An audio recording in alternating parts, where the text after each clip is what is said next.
Dobré ráno. Víte, má jsme Francii, už konečně. Našli jsme si takové klidné místečko, kde jsme se dneska vyspali.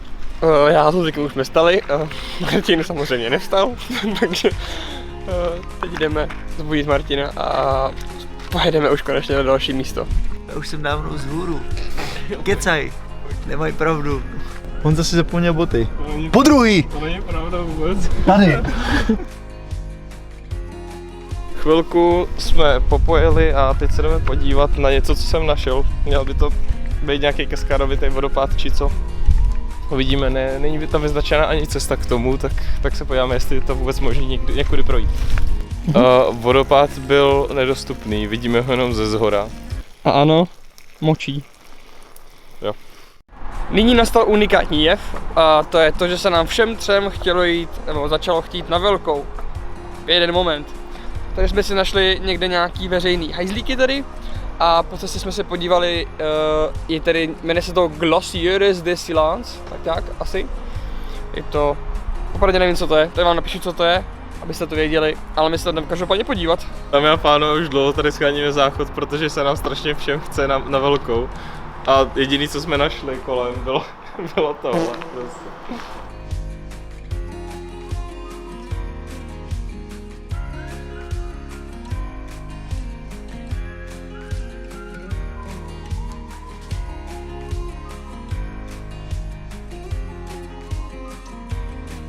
Jdete. Strašně, fuj. Pojď radši říct, že jsme u sardonských jeskyní. Smrdím jak Transka. Co? Paču? Jsme u jakých jeskyní? Sardonských? Tak nějak. Jsme u sardonských jeskyní. A já to řeknu, že to je fakt strašný. Nacházíme se u sardonských jeskyní, místa, kde možná byli Kromaňanci.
Jdeme vlastně od 14 stupňů až po 4 stupně dolů, takže se nám teplota pomalu snižuje.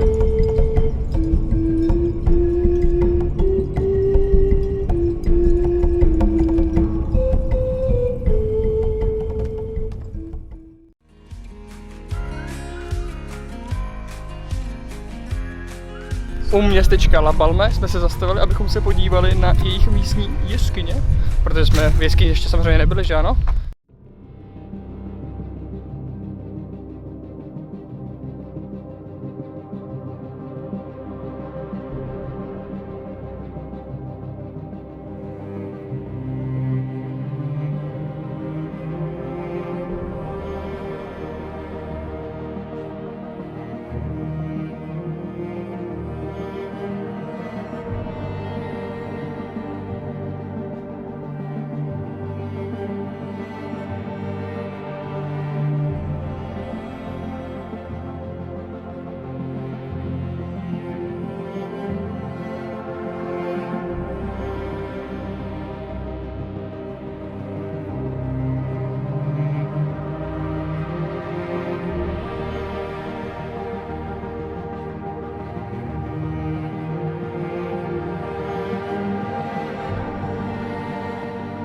Je to tady opravdu malinký, občas teda. Jo, docela. Johnnyho klaustrofobie si tady má co dělat, teda musím říct.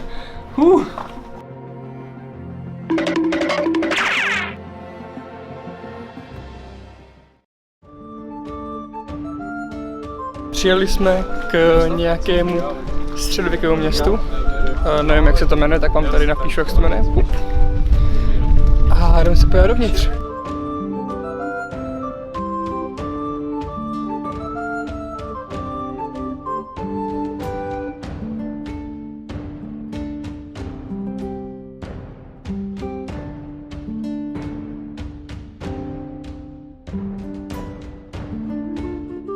Je horko.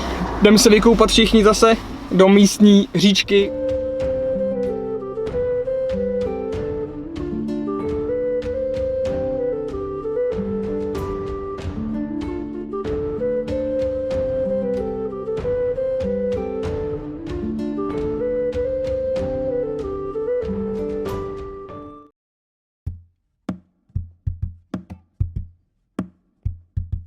Přijeli jsme kousek tady od letiště, abychom si udělali rychlé jídlo a letíme do Lyonu. Neletíme, jedeme samozřejmě.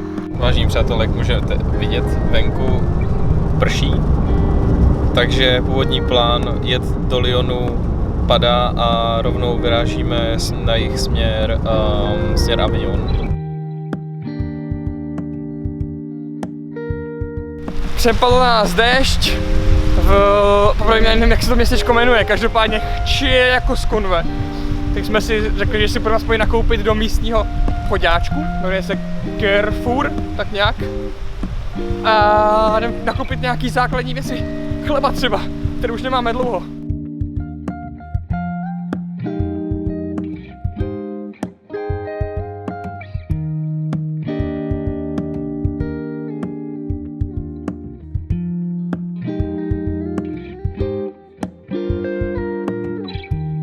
Začíná se malinko smrákat, tak jsme vyjeli na takovou menší horu tady a našli jsme tady místečko, kde se dá parkovat, to tady obrovitánský, tak jsme se našli místo za stromem, aby jsme nebyli vidět z hlavní silnice. Jdeme... Super, díky. Jdeme vyndat stan, jdeme si připravit spaní, budeme chvilku chillovat a půjdeme spát.